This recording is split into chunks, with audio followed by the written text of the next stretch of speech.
Hi hello friends, welcome back to my channel. Friends, ನಾನು ಮೊನ್ನೆ ಒಂದು ವೀಡಿಯೋನ ಅಪ್ಲೋಡ್ ಮಾಡಿದ್ದೆ. ನಮ್ಮ ಊರಿಗೆ ಹೋಗಿರೋ ವಿಡಿಯೋ, ನಮ್ಮ ತಾಯಿಯವ್ರಿಗೆ ಹೋಗಿರೋ ವಿಡಿಯೋನ ಅಪ್ಲೋಡ್ ಮಾಡಿದ್ದೆ. ಅದರಲ್ಲಿ ಇನ್ನು ಉಳಿದಂಥ ವಿಡಿಯೋನ ನಾನು ನೆಕ್ಸ್ಟ್ ವಿಡಿಯೋದಲ್ಲಿ ಶೇರ್ ಮಾಡ್ತೀನಿ ಅಂತ ಹೇಳ್ತಿದ್ದೆ. ಫ್ರೆಂಡ್ಸ್, ನಾವು ಹಬ್ಬ ಎಲ್ಲ ಆದಮೇಲೆ ನಾವು ಇಲ್ಲಿ ನಮ್ಮ ಹಾಸನ ಜಿಲ್ಲೆಯಲ್ಲಿ ತುಂಬಾ ಫೇಮಸ್ ಅಂತ ಹೇಳ್ಬೋದು. ಒಂದೊಂದು ಶಕ್ತಿವಂತ ದೇವತೆ ಅಂತಲೇ ಹೇಳ್ಬೋದು. ಆ ದೇವಸ್ಥಾನಕ್ಕೆ ನಾವು ಹೋಗ್ತಾ ಇದ್ದೀವಿ. ನಾವು ನಮ್ಮ ತಾಯಿ ಮನೆಗೆ ಹೋದಾಗೆಲ್ಲ, ಊರಿಗೆ ಹೋದಾಗೆಲ್ಲ ನಾವು ಈ ದೇವಸ್ಥಾನಕ್ಕೆ ಬಂದು ದರ್ಶನ ಮಾಡಿಕೊಂಡು ನಮ್ಮ ಮನಸ್ಸಿನಲ್ಲಿ ಏನಿರುತ್ತೆ ಅದನ್ನು ಕೇಳ್ಕೊಂಡು ಬರ್ತೀವಿ. ಇವತ್ತು ಹಬ್ಬ ಎಲ್ಲ ಆಗಿರೋದ್ರಿಂದ ಜಾಸ್ತಿ ಜನ ಇಲ್ಲ, ಎಲ್ಲ ಕಡಿಮೆ ಇದ್ದಾರೆ. ಈ ಕಡೆ ಎಲ್ಲ ಫುಲ್ಲು ರಸ್ ಇರುತ್ತೆ. ಇಲ್ಲೆಲ್ಲ ತುಂಬಾ ಹರಕೆನ ಒಪ್ಪಿಸ್ತಾ ಇರ್ತಾರೆ. ಮರಿ ಇರ್ಬೋದು, ಕೋಳಿ ಇರ್ಬೋದು. ಇದಕ್ಕೆ ಜಾಸ್ತಿ ಇಷ್ಟ ಅಂದರೆ ಹಂದಿ ಅಂತ ಈ ದೇವ್ರಿಗೆ, ಈ ದೇವತೆಗೆ ಜಾಸ್ತಿ ಹಂದಿನೇ ಜಾಸ್ತಿ ಇದಕ್ಕೆ ಬಲಿ ಕೊಡೋದು, ಹರಕೆ ಎಲ್ಲ ಒಪ್ಪಿಸೋದು. ಕೊಡಗಿನ ಸೈಡಲ್ಲೆಲ್ಲ ತುಂಬಾ ಬರ್ತಾರೆ ಈ ಕಡೆ. ಮತ್ತು ಈ ದೇವ್ರಿಗೆ ದೂರದ ದೃಷ್ಟಿ ಜಾಸ್ತಿ ಅಂತಲೂ ಕೂಡ ಹೇಳ್ತಾರೆ. ನಾವಂತೂ ಯಾವಾಗ ಬಂದ್ರೂ ಕೂಡ ಈ ದೇವ್ರ ದರ್ಶನ ಮಾಡ್ದಲೇ ನಾವು ಬರೋದಿಲ್ಲ. ಯಾವಾಗಲಾರು ಒಂದೊಂದು ಸರಿ ಅಪರೂಪದಲ್ಲಿ ನಾವು ಒಂದು ಸರಿ 2 ಸರಿ ಹೋದಾಗ ವಾಪಸ್ ಬಂದಿದ್ದೀವಿ ಅಷ್ಟೇ. ಪ್ರತಿ ಸರಿ ಹೋದಾಗಲೂ ನಾನು ಈ ದೇವ್ರ ದರ್ಶನ ಮಾಡ್ಕೊಂಡು ಬರ್ತೀವಿ. ನಾನು ನಮ್ಮ ಮನೆಯವರು, ಮಕ್ಕಳು ಎಲ್ಲರೂ ಹೋಗಿ ಪೂಜೆ ಮಾಡಿಕೊಂಡು ದರ್ಶನ ಮಾಡ್ಕೊಂಡು ಬರ್ತೀವಿ. ಇಲ್ಲಿ ಎಡೆ ಇಡೋ ಅಂಥ ಸ್ಥಳ. ಇಲ್ಲೇ ಮರಿ ಎಲ್ಲನೂ ಒಪ್ಪಿಸಿ, ಹಂದಿ ಎಲ್ಲನೂ ಬಲಿ ಕೊಟ್ಬಿಟ್ಟು ಅಡುಗೆ ಮಾಡಿ ಇಲ್ಲಿ ಎಡೆನ ಇಡ್ತಾರೆ. ಅದಾದಮೇಲೆ ಇಲ್ಲಿ ದೇವಸ್ಥಾನಕ್ಕೆ ಬರ್ತಾ ಇದ್ದೀವಿ ನಾವು. ಇಲ್ಲಿ ದೊಡ್ಡ ಗಂಟೆನೂ ಕೂಡ ಇಟ್ಟಿದ್ದಾರೆ. ಮೊದಲೆಲ್ಲ ಈ ರೀತಿ ಇರಲಿಲ್ಲ, ಸಿಂಪಲ್ ಆಗಿತ್ತು. ಇವಾಗ ಒಂದು 4-5 ವರ್ಷದಿಂದ ಹಿಂದೆ ಈ ರೀತಿ ಎಲ್ಲ ಮಾಡಿದ್ದಾರೆ. ಇಲ್ಲಿ ತೆಂಗಿನಕಾಯಿ ಒಡೆಯುವ ಸ್ಥಳ ಇದು. ತೆಂಗಿನಕಾಯಿನ ಒಳಗಡೆ ಒಡೆಯೋದಿಲ್ಲ, ಈಚೆನೇ ಮಾಡ್ಕೊಂಡು ತೊಗೊಂಡು ಹೋಗಬೇಕು. ನೋಡಿ, ಶ್ರೀ ಅರಸೀಕಟ್ಟೆ ಅಮ್ಮನವರ ದೇವಸ್ಥಾನ ಇದು. ತುಂಬಾ ಫೇಮಸ್ ಅಂತಲೇ ಹೇಳ್ಬೋದು. ನಮ್ಮ ಹಾಸನ ಜಿಲ್ಲೆಯಲ್ಲಿ ಈ ಪುರದಮ್ಮ ಇದೆಲ್ಲ ಇದೆಯಲ್ವ, ಅದೇ ಥರ ಇದು ಕೂಡ ಒಂದು ಶಕ್ತಿವಂತ ದೇವತೆ ಅಂತಲೇ ಕೂಡ ಹೇಳ್ಬೋದು. ತುಂಬ ಜನ ಹರಕೆ ಮಾಡ್ಕೊಳ್ತಾರೆ. ಹರಕೆನೆಲ್ಲ ಮಾಡ್ಕೊಂಡಾಗ ದೇವರು ಕೂಡ ಈಡೇರಿಸಿದಾಗ ಅವ್ರಿಗೆ ಅದು ಕೆಲಸ, ಅವರು ಮಾಡ್ಕೊಂಡಿರೋಂಥ ಹರಕೆ ಆ ಕೆಲಸ ಆದಮೇಲೆ ಇಲ್ಲಿ ಬಂದು ಹರಕೆನ ತೀರಿಸ್ಬಿಟ್ಟು ಹೋಗ್ತಾರೆ. ನನಗಂತೂ ಇದು ತುಂಬಾ ಇಷ್ಟ, ಈ ದೇವಿ ಅಂದರೆ. ನಾನು ಜಾಸ್ತಿ ಇಷ್ಟಪಡೋದು ಅಂದರೆ ಈ ತಾಯಿ ಮತ್ತು ನಾನು ರಾಘವೇಂದ್ರ ಸ್ವಾಮಿ, ಇವರಿಬ್ಬರನ್ನು ನಾನು ತುಂಬಾ ಇಷ್ಟಪಡ್ತೀನಿ. ನಾನಿಲ್ಲಿ ಹೂವೆಲ್ಲ ತಗೊಂಡು ಬಂದಿದ್ದೆ ಮನೆಯಿಂದನೇ. ಪೂಜೆ ಸಾಮಾನೆಲ್ಲೇ ದೇವಸ್ಥಾನದ ಹಿಂದ್ಗಡೆ ಎಲ್ಲ ಮಾರ್ತಾಯಿರ್ತಾರೆ. ಮೊದಲೆಲ್ಲ ದೇವಸ್ಥಾನ ಮುಂದ್ಗಡೆನೇ ಮಾರ್ತಾಯಿದ್ರು. ಇವಾಗ ಹೋಗೋ ಬರೋರಿಗೆ ಜನಗಳಿಗೆ ತೊಂದರೆ ಆಗುತ್ತೆ ಅಂತ ಅಂಗಡಿ ಮಾಳಿಗೆಗಳನ್ನು ಬಿಟ್ಟಿದ್ದಾರೆ. ಅಲ್ಲಿ ಪೂಜೆ ಸಾಮಾನು ಇರ್ಬೋದು, ಹೂವು ಇರ್ಬೋದು, ಹಾರಗಳಿರ್ಬೋದು, ಎಲ್ಲ ಪ್ರತಿಯೊಂದು ಅಲ್ಲಿ ಸಿಗುತ್ತೆ. ಅಲ್ಲಿಂದ ಬಳೆಗಳು ಮತ್ತು ಈ ಬ್ಲೌಸ್ ಪೀಸ್ಗಳು, ದೇವಿ ಗುಡಿಸೋಂಥ ಸೀರೆಗಳು ಎಲ್ಲ ಸಿಗುತ್ತೆ. ಅಲ್ಲಿ ನಾವು ತಗೊಂಡು ಪೂಜೆ ಮಾಡಿಕೊಂಡು ಬರ್ಬೋದು. ಜನ ರಸ್ ಇರಲಿಲ್ಲ. ಹಬ್ಬ ಕಳೆದ ಬೆಳಗ್ಗೆ ನಾವು ಹೋಗಿದ್ದು, ಯುಗಾದಿ ಹಬ್ಬ ಕಳೆದ ಬೆಳಗ್ಗೆ ಹೋಗಿದ್ದು. ರಸ್ ಇರಲಿಲ್ಲ. ಮಾಮೂಲಿ ಭಾನುವಾರ, ಶುಕ್ರವಾರ, ಮಂಗಳವಾರ ಅಂತ ತುಂಬಾ ರಸ್ ಇರುತ್ತೆ. ಅಕಸ್ಮಾತ್ ಈ ಶನಿವಾರ ಅಂದರೆ ಸ್ವಲ್ಪ ಸುಮಾರಾಗಿ ರಸ್ ಇರುತ್ತೆ.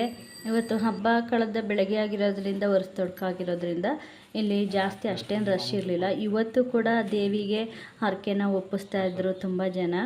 ಹಾಗಾಗಿ ಇವತ್ತು ಅಷ್ಟೇನು ರಶ್ ಇರಲಿಲ್ಲ. ನಾವು ನಿಧಾನವಾಗಿ ಸೈಲೆಂಟಾಗಿ ಪೂಜೆ ಮಾಡಿಕೊಂಡು ಹೋದ್ವಿ. ನೀಟಾಗಿ ಪೂಜೆ ಮಾಡ್ಕೊಂಡ್ವಿ. ಇದು ತುಂಬಾ ಶಕ್ತಿವಂತ ದೇವಿ ಅಂತಲೇ ಹೇಳ್ಬೋದು. ನಮ್ಮ ಹಾಸನ ಜಿಲ್ಲೆಯಲ್ಲೂ ಇದು ಕೂಡ ತುಂಬಾ ಫೇಮಸ್ ದೇವರು ಅಂತಲೂ ಕೂಡ ಹೇಳ್ಬೋದು. ತುಂಬ ಜನ ಇಲ್ಲಿ ಹೂ ಪ್ರಸಾದನೂ ಕೂಡ ಕೇಳ್ತಾರೆ. ಅಂದರೆ ರಸಿದ್ದಾಗ ಆಗೋದಿಲ್ಲ. ಮೊದಲೆಲ್ಲ ಇದಕ್ಕೆ ಪೂಜಾರಿನ ಯಾರನ್ನೂ ನೆನೆಸಿರಲಿಲ್ಲ ಪೂಜೆ ಮಾಡೋದನ್ನು. ಇವಾಗ ಪೂಜೆ ಮಾಡೋರು ಕೂಡ ಆವಾಗ ಇದೇ ರೀತಿ ನಾವೇ ಪೂಜೆ ಸಾಮಾನೆಲ್ಲ ತೊಗೊಂಡು ಬಂದು ಪೂಜೆ ಮಾಡ್ಕೊಳ್ತಿದ್ವಿ.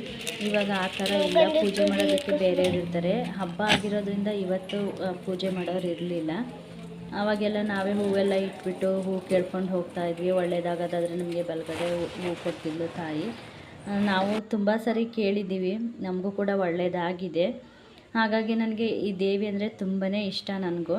ನಾನು ಈ ದೇವಿ ಫೋಟೋನ ನಮ್ಮ ಮನೇಲಿಟ್ಟು ಇಲ್ಲಿಂದನೇ ತಗೊಂಡು ಹೋಗಿದ್ದು. ನಾನು ಇಲ್ಲಿಂದನೇ ತಗೊಂಡು ನಮ್ಮ ತಾಯಿಯವ್ರ ಮನೆಗೊಂದು ಇಟ್ಟಿದ್ದೆ. ಮತ್ತು ನಾನೊಂದು ತಗೊಂಡೋಗಿ ನಾವಿರೋ ಮನೆಯಲ್ಲಿ ಇಟ್ಟು ಪೂಜೆ ಮಾಡ್ತಾಯಿದ್ದೀನಿ ಈ ಅರಸೀಕಟ್ಟೆ ತಾಯಿನ.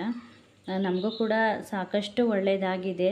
ನಾನು ಹೂ ಪ್ರಸಾದ ತುಂಬ ಸರಿ ಕೇಳಿದ್ದೀನಿ. ಆವಾಗೆಲ್ಲ ಕೇಳ್ತಿದ್ದೋ ಶನಿವಾರನೇ ಬಂದು ಕೇಳ್ತಿದ್ದೆ. ಯಾಕಂದರೆ ಮಾಮೂಲಿ ದಿನಕ್ಕೆ ಈ ಭಾನುವಾರ ಇರ್ಬೋದು, ಮಂಗಳವಾರ ಇರ್ಬೋದು, ಶುಕ್ರವಾರ ಇರ್ಬೋದು ತುಂಬ ರಶ್ ಇರುತ್ತೆ. ಯಾಕಂದರೆ ಈ ತಾಯಿಗೆ ಜಾಸ್ತಿ ಹರಕೆನ ಒಪ್ಪಿಸೋದು ಮಂಗಳವಾರ, ಶುಕ್ರವಾರ ಮತ್ತು ಭಾನುವಾರನೇ. ಹಾಗಾಗಿ ನಾವು ಶನಿವಾರ ರಶ್ ಇರೋದಿಲ್ವಲ್ಲ, ಹೂ ಕೇಳಬೇಕಲ್ಲ ಅಂತ ಹೇಳಿ ನಾವು ಶನಿವಾರನೇ ಜಾಸ್ತಿ ಬರ್ತಿದ್ವಿ. ಮತ್ತು ಇದು ಹಿಂದ್ಗಡೆ ಇರೋದು ದೇವಿ ಹಿಂದ್ಗಡೆ ಇರೋದು ಲಕ್ಷ್ಮೀ ದೇವಿ. ಇದು ಲಕ್ಷ್ಮೀ ದೇವಿ ಈ ತಾಯಿ ಇರೋದು. ನಾವು ಅಲ್ಲೂ ಪೂಜೆ ಮಾಡಿಕೊಂಡು ಈ ದೇವ್ರಿಗೂ ಕೂಡ ಪೂಜೆ ಮಾಡ್ಕೊಳ್ತಾ ಇದ್ದೀವಿ, ನಾನು ಮತ್ತು ನಮ್ಮ ಮನೆಯವರು ಮಕ್ಕಳು ಎಲ್ಲರೂ ಸೇರಿಕೊಂಡು. ಹಾಗೆ ಇಲ್ಲಿ ಕಾಯಿನ್ಗಳು ಅಂಟಿಸಿದ್ದಾರೆ ದೇವಸ್ಥಾನದ ಹಿಂದೆ, ದೇವಿರ ಹಿಂದ್ಗಡೆ.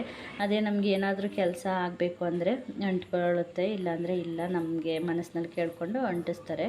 ಹಾಗೆ ಇಲ್ಲಿ ತುಂಬ ಜನ ಹರಕೆನೂ ಕೂಡ ಕಟ್ಟಿದ್ದಾರೆ, ನೀವು ನೋಡ್ತಿರ್ಬೋದು. ಈ ಗಂಧದ ಕಡ್ಡಿದು ಒಳಗಡೆ ಕವರ್ ಇರುತ್ತೆ ಅಲ್ವಾ, ಅದಕ್ಕೆ ಕಟ್ಟಿಬಿಟ್ಟು ಇಲ್ಲೆಲ್ಲ ಕಟ್ಟಿದ್ದಾರೆ. ಅವ್ರ ಮನಸ್ಸಿನಲ್ಲಿ ಏನು ಕೆಲಸ ಆಗಬೇಕು, ಏನಾಗಬೇಕು, ಮನೆದಿರ್ಬೋದು, ಮದುವೆದಿರ್ಬೋದು, ಭೂಮಿದಿರ್ಬೋದು, ಈ ರೀತಿ ಎಲ್ಲ ಕೇಳಿಕೊಂಡು ಹರಕೆ ಕಟ್ಟಿರ್ತಾರೆ. ಹಾಗೆ ನನ್ನ ಮಗಳು ಕೂಡ ಇಲ್ಲಿ ನನ್ನ ಗಂಟೆನ ಬಾರಿಸ್ಬೇಕು ಅಂತೇಳಿ ಹಗ್ಗ ಕಟ್ಟಿದ್ದಾರೆ, ಹಗ್ಗದಲ್ಲಿ ಎಳಿತಾ ಇದ್ದಾಳೆ. ಮೊದಲೆಲ್ಲ ಇಷ್ಟೊಂದು ಚೆನ್ನಾಗಿರಲಿಲ್ಲ, ರೋಡು ಕೂಡ ಮಾಡಿರಲಿಲ್ಲ. ಇವಾಗೆಲ್ಲ ಸಿಮೆಂಟ್ ರೋಡೆಲ್ಲ ಚೆನ್ನಾಗಿ ನೀಟಾಗಿ ಮಾಡಿದ್ದಾರೆ. ಹಾಗೆ ದೇವಸ್ಥಾನದ ಹಿಂದ್ಗಡೆನೂ ಕೂಡ ಇಲ್ಲಿ ಪಾರ್ಕ್ ಎಲ್ಲ ಮಾಡಿದ್ದಾರೆ, ಮಕ್ಕಳಿಗೆಲ್ಲ ಆಟ ಆಡೋದಕ್ಕೆ ತುಂಬಾ ಚೆನ್ನಾಗಿರುತ್ತೆ ಇಲ್ಲಿ. ನಾನು ಇದೇ ಫಸ್ಟ್ ಪಾರ್ಕ್ ಆದಮೇಲೆ ನಾನು ಬಂದಿರೋದು, ಪಾರ್ಕಿಗೆ ನಾನು ಮೊದಲು ಬಂದಿರಲಿಲ್ಲ. ಅಂದರೆ ದೇವಸ್ಥಾನಕ್ಕೆ ಬಂದು ಪೂಜೆ ಮಾಡಿಸ್ಕೊಂಡು ಹೋಗ್ತಾ ಇದ್ವಿ. ಇವಾಗ ಸ್ವಲ್ಪ ಫ್ರೀಯಾಗಿರೋದ್ರಿಂದ ನಾವು ಮಕ್ಕಳನ್ನ ಸ್ವಲ್ಪ ಹೊತ್ತು ಆಟ ಆಡಿಸ್ಕೊಂಡು ನಾವು ಸ್ವಲ್ಪ ಹೊತ್ತು ಟೈಮ್ ಪಾಸ್ ಮಾಡ್ಕೊಂಡು ಹೋಗೋಣ ಅಂತ ಬಂದ್ವಿ. ಯಾವಾಗ ಬರ್ತೀವೋ ಏನೋ ಗೊತ್ತಿಲ್ಲ, ಬಂದಾಗೆಲ್ಲ ಈ ರೀತಿ ಎಂಜಾಯ್ ಮಾಡ್ಕೊಂಡು ಹೋಗೋಣ ಅಂದ್ಕೊಂಡು ಬಂದ್ವಿ. ಸ್ವಲ್ಪ ಹೊತ್ತು ಮಕ್ಕಳು ಕೂಡ ಆಟ ಆಡ್ತಿದ್ರು, ನಾನು ನಮ್ಮ ಮನೆಯವರು ಕೂಡ ಅಲ್ಲಿ ಸ್ವಲ್ಪ ಹೊತ್ತು ಕೂತ್ಕೊಂಡು ಮಾತಾಡಿಕೊಂಡು ಸ್ವಲ್ಪ ವೀಡಿಯೋಸ್ ಮಾಡಿಕೊಂಡು ಕೂತಿದ್ವಿ ಮಾತಾಡಿಕೊಂಡು. ಮಕ್ಕಳು ಕೂಡ ಖುಷಿ ಪಡ್ತಿದ್ರು, 15 ದಿನ ಆಗಿತ್ತಲ್ವ ಅವ್ರ ಮುಖನ ನೋಡಿ, ಅವರು ಕೂಡ ನಮ್ಮನ್ನು ನೋಡಿ 15 ದಿನ ಆಗಿತ್ತಲ್ವ, ಹಾಗಾಗಿ ನಮಗೂ ಕೂಡ ಮಕ್ಕಳ ಜೊತೆ ಸ್ವಲ್ಪ ಟೈಮ್ ಸ್ಪೆಂಡ್ ಮಾಡ್ಕೊಂಡ್ವಿ. ಅದಾದಮೇಲೆ ನಾವಿಲ್ಲಿ ಚಿಕನ್ ಕಟ್ ಮಾಡಿಸ್ಕೊಂಡು ಹೋಗ್ತಾಯಿದ್ದೀವಿ. ಮನೆಗೆ ಬಂದ್ವಿ. ಮನೆಗೆ ಬಂದು ಚಿಕನ್ ಎಲ್ಲ ಒಂದು 3-4 ಸರಿ ನೀಟಾಗಿ ತೊಳ್ಕೊಂಡು ಮಸಾಲೆ ಎಲ್ಲ ರುಬ್ಕೊಂಡು ನಾನಿಲ್ಲಿ ಚಿಕನ್ ಸಾಂಬಾರು ಮಾಡ್ತಾಯಿದ್ದೀನಿ. ನಾನಿಲ್ಲಿ ಇದಕ್ಕೆ ಫಸ್ಟ್ ಮಸಾಲೆಗೆ ಈರುಳ್ಳಿ, ಬೆಳ್ಳುಳ್ಳಿ ಮತ್ತು ಕೊತ್ತಂಬರಿ ಸೊಪ್ಪನ್ನು ರುಬ್ಕೊಂಡಿದ್ದೀನಿ. ಇವಾಗ ಸ್ವಲ್ಪ ಎಣ್ಣೆ ಹಾಕಿಬಿಟ್ಟು ರುಬ್ಕೊಂಡಿರೋಂಥ ಈರುಳ್ಳಿ, ಬೆಳ್ಳುಳ್ಳಿ ಮತ್ತು ಕೊತ್ತಂಬರಿ ಸೊಪ್ಪಿನ ಪೇಸ್ಟನ್ನು ಹಾಕ್ಕೊಂಡು ಸ್ವಲ್ಪ ಹಸಿ ವಾಸನೆ ಹೋಗೋ ತನಕ ಫ್ರೈ ಮಾಡ್ಕೊಂಡು ಇದಕ್ಕೆ ತೊಳೆದಿಟ್ಕೊಂಡಿರೋಂಥ ಚಿಕನನ್ನು ಸೇರಿಸ್ಕೊಳ್ತಾ ಇದ್ದೀನಿ. ಮೊಟ್ಟೆ ಕೋಳಿ ಜಾಸ್ತಿ ನಮ್ಮ ಹಾಸನ ಸೈಡಲ್ಲಿ ಮಾಡೋದು.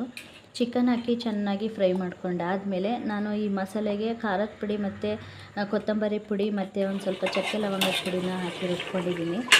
ಹಾಗೆಯೇ ಈ ಕಡೆ ಸಾಂಬಾರು ಕೂಡ ಮಾಡ್ತಾಯಿದ್ದೀನಿ. ಮತ್ತು ಇನ್ನೊಂದು ಕಡೆ ನಾನಿಲ್ಲಿ ಈ ಮೊಟ್ಟೆ ಎಲ್ಲ ಇರುತ್ತೆ ಅಲ್ವಾ, ಮೊಟ್ಟೆ ಚೀಲ ಎಲ್ಲ, ಅದನ್ನು ಇಲ್ಲಿ ಫ್ರೈ ಮಾಡ್ತಾಯಿದ್ದೀನಿ. ನಾನು ರುಬ್ಕೊಂಡಿರೋ ಅಂಥ ಸಾಂಬಾರ್ಗೆ ಏನು ರುಬ್ಕೊಂಡಿದ್ನೋ ಅದೇ ಮಸಾಲೆನ ಇದಕ್ಕೆ ಹಾಕ್ತಾಯಿದ್ದೀನಿ. ಕಾಳುಗೊಜ್ಜು ಅಂತ ಮಾಡ್ತೀನಿ ಅಲ್ವಾ, ಅದಕ್ಕೆ ನಾನು ಆ ಸಾಂಬಾರ್ಗೆ ಏನು ಮಸಾಲೆ ರುಬ್ಕೊಂಡಿದ್ದೀನೋ ಅದೇ ಮಸಾಲೆನ ಇದಕ್ಕೂ ಹಾಕ್ತಾಯಿದ್ದೀನಿ. ತುಂಬ ಚೆನ್ನಾಗಿರುತ್ತೆ. ಈ ಗುಂಡ್ಕಾಯಿ, ಈ ರೀತಿ ಮೊಟ್ಟೆ ಚೀಲ ಎಲ್ಲ ಇರುತ್ತೆ ಅಲ್ವಾ, ಅದ್ರ ಜೊತೆಗೆ ಸ್ವಲ್ಪ ಮೆತ್ತಗಿರೋ ಅಂಥ ಚಿಕನ್ನು ಕೂಡ ನಾನು ಕಟ್ ಮಾಡಿ ಇದಕ್ಕೆ ಸೇರಿಸ್ಕೊಂಡಿದ್ದೀನಿ. ಇವಾಗ ಇದು ಕೂಡ ಫ್ರೈ ಆಗ್ತಾಯಿದೆ. ಇದಕ್ಕೆ ನಾನು ಒಂದು 3 ಗಂಟೆ ಟೈಮು ಕಡಲೆಕಾಳನ್ನು ನೆನೆಸ್ಕೊಂಡಿದ್ದೆ. ಆ ನೆನೆಸ್ಕೊಂಡಿರೋಂಥ ಕಡಲೆಕಾಳನ್ನು ಕೂಡ ಇದಕ್ಕೆ ಸೇರಿಸ್ಕೊಳ್ತಿದ್ದೀನಿ. ಹಾಕಿ ಸ್ವಲ್ಪ ಫ್ರೈ ಆದಮೇಲೆ ಇದಕ್ಕೆ ರುಚಿಗೆ ತಕ್ಕಷ್ಟು ಉಪ್ಪನ್ನು ಸೇರಿಸ್ಕೊಳ್ತಾ ಇದ್ದೀನಿ. ಉಪ್ಪೆಲ್ಲ ಹಾಕಿದ ಮೇಲೆ ನಾನಿಲ್ಲಿ ಅದೇ ಮಸಾಲೆನ ಇದಕ್ಕೂ ಕೂಡ ಹಾಕಿದ್ದೀನಿ. ಖಾರದ ಪುಡಿ, ಧನಿಯಾ ಪುಡಿ ಮತ್ತು ಚಕ್ಕೆ ಲವಂಗ ಪುಡಿ ರುಬ್ಕೊಂಡಿದ್ದೆ ಅಲ್ವಾ ಸಾಂಬಾರಿಗೆ, ಅದನ್ನೇ ಕಾಳುಗೊಜ್ಜಿಗೆ ಹಾಕಿದ್ದೀನಿ. ನಾನು ಸಾಂಬಾರಿಗೆ ಏನು ಮಸಾಲೆ ರುಬ್ಕೊಂಡಿದ್ದೆ ಅದೇ ಮಸಾಲೆನ ಸಾಂಬಾರಿಗೆ ಹಾಕಿದ್ದೀನಿ. ಅದಾದಮೇಲೆ ನಾನು ಇದಕ್ಕೆ ಕಾಯಿ, ಕಡಲೆ, ಕೊತ್ತಂಬರಿ ಸೊಪ್ಪು, ಶುಂಠಿ ಅಷ್ಟನ್ನು ರುಬ್ಕೊಂಡು ನಾನು ಸಾಂಬಾರಿಗೂ ಹಾಕಿದ್ದೀನಿ. ಮತ್ತು ಅದೇ ಕಾಯಿ ಕಡಲೆ ಆಡಿಸಿದ್ದೆ ಅಲ್ವೇ, ಅದನ್ನೇ ಸ್ವಲ್ಪ ತೆಗೆದು ಇದಕ್ಕೂ ಕೂಡ ಒಂದು 2 ಸ್ಪೂನಷ್ಟು ಕಾಳುಗೊಜ್ಜಿಗೆ ಹಾಕಿದ್ದೀನಿ. ತುಂಬ ಚೆನ್ನಾಗಿರುತ್ತೆ ಕಾಳುಗೊಜ್ಜು ಅಂತ, ತುಂಬ ಟೇಸ್ಟಿಯಾಗಿರುತ್ತೆ. ಬಲ್ತಿರೋ ಮೊಟ್ಟೆ 1-2 ಇತ್ತು, ಅದು ಸಾಂಬಾರಿಗೆ ಹಾಕಿದ್ದೀನಿ. ಎಳೆ ಮೊಟ್ಟೆ ಎಲ್ಲನೂ ಗೊಜ್ಜು ಮಾಡ್ಕೊಂಡಿದ್ದೀನಿ. ಇವತ್ತಿನ ಯುಗಾದಿ ಹಬ್ಬದ ಹೊಸ ತೊಡಕು ಈ ರೀತಿ ಚಿಕನ್ ರೆಸಿಪಿನ ಮಾಡ್ಕೊಂಡಿದ್ವಿ ಮನೇಲಿ. ಫ್ರೆಂಡ್ಸ್, ನಾವು ಮಾಡೋ ವಿಡಿಯೋಗಳು ಮತ್ತು ರೆಸಿಪಿಗಳು ನಿಮಗೆ ಇಷ್ಟ ಆಗಿದೆ ಪ್ಲೀಸ್ ಲೈಕ್ ಮಾಡಿ, ಕಮೆಂಟ್ ಮಾಡಿ, ಶೇರ್ ಮಾಡಿ. ಇಲ್ಲಿಗೆ ಈ ವಿಡಿಯೋನ ನಾನು ಮುಗಿಸ್ತಾ ಇದ್ದೀನಿ. ಹಾಗೆ ನನ್ನ ಚಾನಲ್ನ ಯಾರೆಲ್ಲ ನೋಡ್ತಾ ಇದ್ದೀರೋ ಪ್ಲೀಸ್ ದಯವಿಟ್ಟು ನನ್ನ ಚಾನಲ್ಗೆ ಸಬ್ಸ್ಕ್ರೈಬ್ ಮಾಡ್ಕೊಂಡು ನೋಡಿ ಫ್ರೆಂಡ್ಸ್. ಮತ್ತೆ ಇನ್ನೊಂದು ವಿಡಿಯೋದಲ್ಲಿ ನಾನು ನಿಮ್ಮ ಮುಂದೆ ಮತ್ತೆ ಸಿಗ್ತೀನಿ. Bye friends.